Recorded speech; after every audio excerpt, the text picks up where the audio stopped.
ಉಡಾಯಿಸೋ ಖಾರ ಬಣ್ಣ ರುಚಿಯನ್ನು ನೀಡುತ್ತದೆ. ಮೆಣಸಿನ ಪುಡಿ ಚಿಂದಿ ಉಡಾಯಿಸೋ ಖಾರ ಬಣ್ಣ ರುಚಿ. ರಾಜಧಾನಿ ಬೆಂಗಳೂರಿನಲ್ಲಿ ಮೇಘರಾಜ ಬಾಯಿ ತೆರೆದಿದ್ದಾನೆ. ಬೆಂಗಳೂರಿನಲ್ಲಂತೂ ರಾತ್ರಿ ಇಡೀ ಗುಡುಗು ಸಹಿತ ಭಾರಿ ಮಳೆ. ಪ್ರತಿ ರಾತ್ರಿ ಇದೇ ರೀತಿಯಲ್ಲಿ ಭಾರಿ ಮಳೆಯಾಗ್ತಾ ಇದೆ. ಅದರಲ್ಲೂ ನಿನ್ನೆ ಗುಡುಗು ಸಹಿತ ಭಾರಿ ಮಳೆಯಾಯಿತು. ಪರಿಣಾಮ ಕೆಆರ್ ಮಾರ್ಕೆಟ್ ಸಮುದ್ರದಂತೆ ಬದಲಾಗಿದೆ. ಅಂದ್ರೆ ಪ್ರವಾಹ. ಆ ಪ್ರವಾಹದಲ್ಲಿ ಮಾರ್ಕೆಟ್ನಲ್ಲಿದ್ದ ಹೂವಿನ ರಾಶಿ ಕೊಚ್ಚಿಕೊಂಡು ಹೋಗಿದೆ. ಪ್ರಮುಖ ರಸ್ತೆಗಳೆಲ್ಲವೂ ಕೂಡ ಜಲಾವೃತ ಆಗಿದೆ. ವಾಹನಗಳು ಮುಳುಗಿವೆ. ಕೆಆರ್ ಮಾರ್ಕೆಟ್ ಅಷ್ಟೇ ಅಲ್ಲ, ಬೆಂಗಳೂರಿನ ಹಲವು ಏರಿಯಾಗಳಲ್ಲಿ ಇದೇ ರೀತಿಯ ಅವಾಂತರ. ಅದರಲ್ಲೂ ಮಾರ್ಕೆಟ್ನಲ್ಲಿ ದೃಶ್ಯಗಳಲ್ಲಿ ನೋಡ್ತಾ ಇದ್ದೀವಿ. ವ್ಯಾಪಾರಕ್ಕೆ ಅಂತ ತಂದ ಹೂಗಳೆಲ್ಲವೂ ಕೂಡ ನೀರ್ಪಾಲಾಗಿದೆ. ವರ್ತೂರು, ಕೆಆರ್ ಪುರಂನಲ್ಲಿ ಮಳೆಗಿಂದ ಅವಾಂತರ. ಹಲವು ಏರಿಯಾಗಳಲ್ಲಿ ಈ ರೀತಿ ಅವಾಂತರ ಸೃಷ್ಟಿಯಾಗಿದೆ. ವ್ಯಾಪಾರಸ್ಥರಿಗೆ ಭಾರಿ ಲಾಸ್ ಆಯಿತು. ನೀರು ತುಂಬಿದ್ರಿಂದಾಗಿ ವಾಹನ ಸವಾರರು ಪರದಾಡಿದ್ದಾರೆ. ಆಂಬ್ಯುಲೆನ್ಸ್ಗಳು ಪರದಾಡಿವೆ. ದೃಶ್ಯಗಳನ್ನು ನೋಡ್ತಾ ಇದ್ದೀವಿ. ಕೆಆರ್ ಮಾರ್ಕೆಟ್ ಬಳಿಯ ಚಿತ್ರಣ ಒಂದು ಕಡೆ. ಆದರೆ ಬೆಂಗಳೂರಿನ ಪ್ರಮುಖ ರಸ್ತೆಗಳ ವಿಜುವಲ್ಸ್ ಗಮನಿಸ್ತಾ ಇದ್ದೀವಿ. ವಿಪರೀತ ಮಳೆ, ನಿಂತು ಬಿಟ್ಟಿದೆ ನೀರು.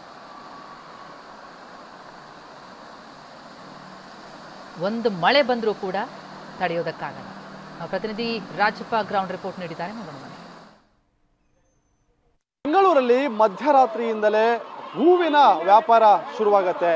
ಕೆಆರ್ ಮಾರ್ಕೆಟ್ ಅಂದ್ರೆ ಬೆಂಗಳೂರಿನ ಹೂವಿನ ಮಾರುಕಟ್ಟೆ ಅಂತಾನೆ ಫೇಮಸ್. ಸದ್ಯಕ್ಕೆ ಸುರಿತಾ ಇರುವಂತಹ ಧಾರಾಕಾರ ಮಳೆಯಿಂದಾಗಿ ರಸ್ತೆ ಮೇಲೆ ನೀರು ಹರಿಕೊಂಡು ಬರ್ತಾ ಇದೆ. ಈ ಕಾರಣದಿಂದಾಗಿ ರಸ್ತೆ ಮೇಲೆ ಹೂವನ್ನ ಇಟ್ಟು ವ್ಯಾಪಾರ ಮಾಡಕ್ಕೆ ಆಗದಿರುವಂತಹ ಪರಿಸ್ಥಿತಿಯಲ್ಲಿ ಉಂಟಾಗಿರುವಂಥದ್ದು. ಮಳೆ ನೀರು ಏನು ರಸ್ತೆ ಮೇಲೆ ಹರಿದುಕೊಂಡು ಹೋಗ್ತಾ ಇದೆ.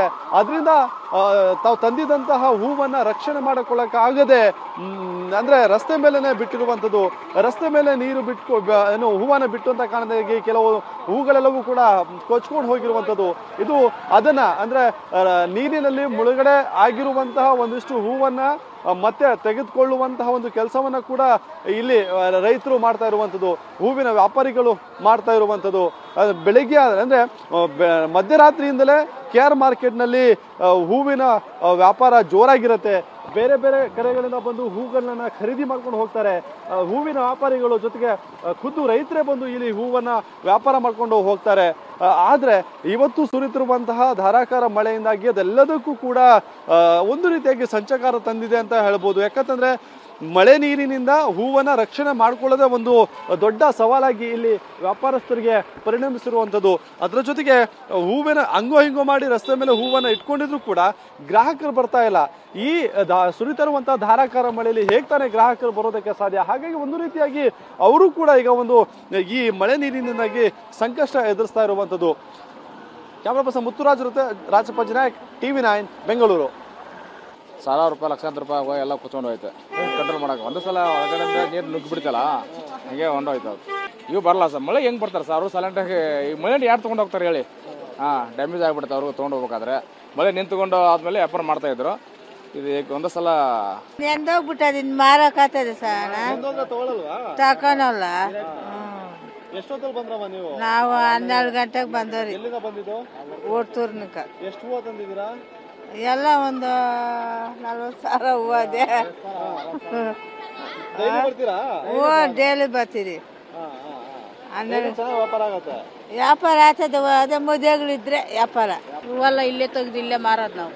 ಎಷ್ಟು ತಂದಿದ್ರಿ ಅಂತ? 50,000.